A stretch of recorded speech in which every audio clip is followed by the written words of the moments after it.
¿Qué tal? Bienvenidos a este nuevo análisis.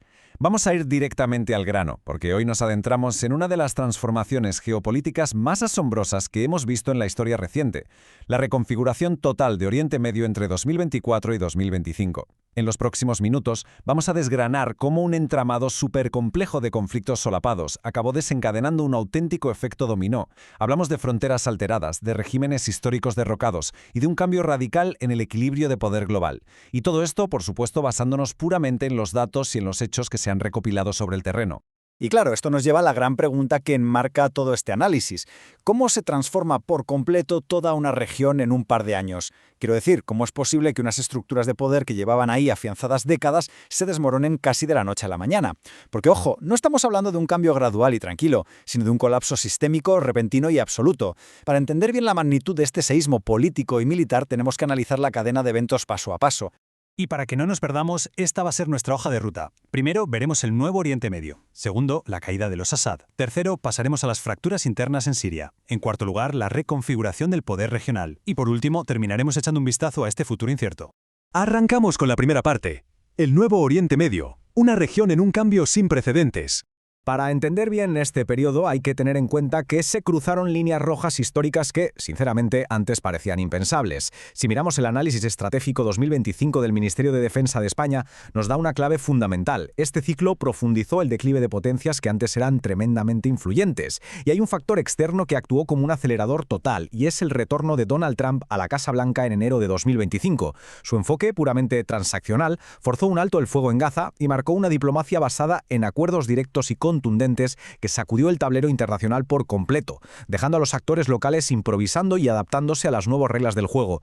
Y cuando hablamos del coste humano de todo esto, las cifras son demoledoras. Más de 45.000. Esa es la cantidad de muertes en Gaza, a lo que hay que sumar la destrucción de más del 90% de las infraestructuras vitales antes de que entrara en vigor aquel frágil alto el fuego de enero de 2025. Para ponerlo en perspectiva, este nivel tan asombroso de desgaste bélico nos demostró que los problemas estructurales de la zona seguían ahí, plenamente vigentes, y además abrió la puerta a unos vacíos de poder en otras zonas de la región que hasta hace poco eran inimaginables.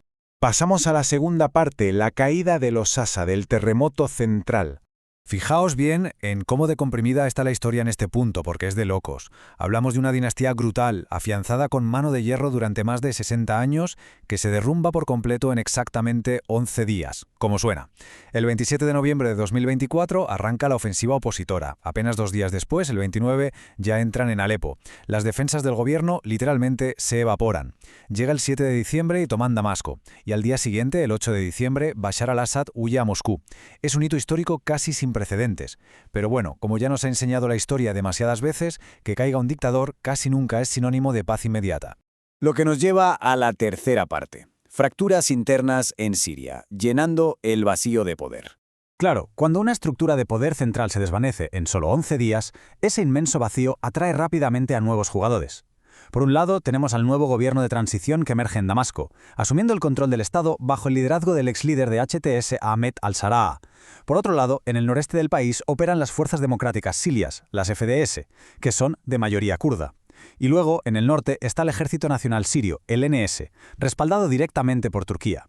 Y como era de esperar, estas tres facciones no tardaron absolutamente nada en chocar entre sí para intentar redibujar las fronteras de un país que ya estaba profundamente fracturado.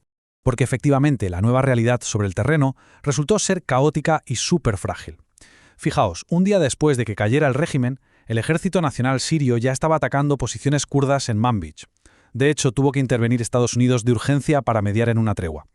Y aunque es cierto que unos meses después, en marzo de 2025, se firmó un acuerdo de paz formal, la verdad es que los tratados sobre el papel fueron arrollados por la realidad militar. Para otoño de ese mismo año, las calles de Alepo volvían a ser el escenario de intensos combates. Y por si faltaba volatilidad, en diciembre de 2025 tuvimos un recordatorio brutal de que el terrorismo seguía ahí latente. Hubo una emboscada letal en Palmira, por parte del ISIS, donde perdieron la vida 3 soldados estadounidenses y un intérprete civil. Pero atención al dato, porque lo más inquietante de esto es que el agresor era un recluta reciente de las propias fuerzas de seguridad internas sirias. Es la prueba definitiva de cómo el caos de las instituciones y estas transiciones tan abruptas son aprovechadas al milímetro por amenazas asimétricas. Vamos con la cuarta parte. Reconfiguración del poder regional. Caen las fichas de dominó. Si damos un paso atrás y miramos el panorama regional completo, el contraste en el llamado eje de la resistencia liderado por Irán es el día y la noche. Antes de esta ola de conflictos tenían una red de intermediarios fuertemente armada y casi intacta.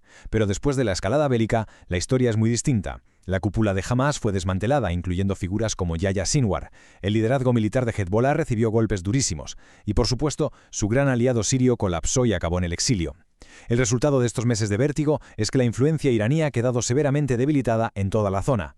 Y precisamente este debilitamiento trajo consigo el fin de la famosa guerra en la sombra que llevaban librando durante décadas.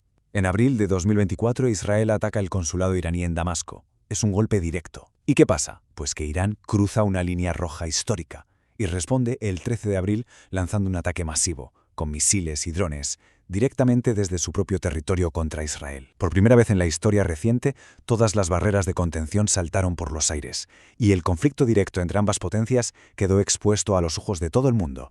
Y claro, la onda expansiva de todo esto sacudió el sistema global al completo. Aprovechando el inmenso vacío de poder que se había creado en Siria, Israel avanzó y ocupó militarmente la zona de amortiguamiento de los Altos del Golán a finales de 2024, además de prohibir por ley las operaciones de la UNRWA. Mientras tanto, más al sur, los rebeldes huthíes de Yemen decidieron intervenir paralizando buena parte del comercio marítimo mundial en el Mar Rojo atacando cargueros, lo que obligó a Estados Unidos y al Reino Unido a desplegar una fuerza naval defensiva masiva. Básicamente, ningún rincón de Oriente Medio se libró de las sacudidas. Llegamos a la última parte. Un futuro incierto. ¿Estabilidad o solo una pausa? Con todos estos datos que hemos puesto sobre la mesa, la gran lección estratégica que nos queda es bastante clara. Tener un mapa totalmente transformado no te garantiza, ni mucho menos, tener una realidad en paz. Sí, es innegable que dictaduras que parecían eternas han caído y que grandes organizaciones militares han quedado muy mermadas, dando paso a ese frágil alto el fuego a principios de 2025. Pero no nos engañemos, porque las rencillas territoriales, las disputas étnicas y esa desconfianza extrema siguen latiendo justo debajo de la superficie, alimentando un vacío que aún está esperando a ver quién lo llena. Y esto nos deja con una reflexión crucial para cerrar este análisis.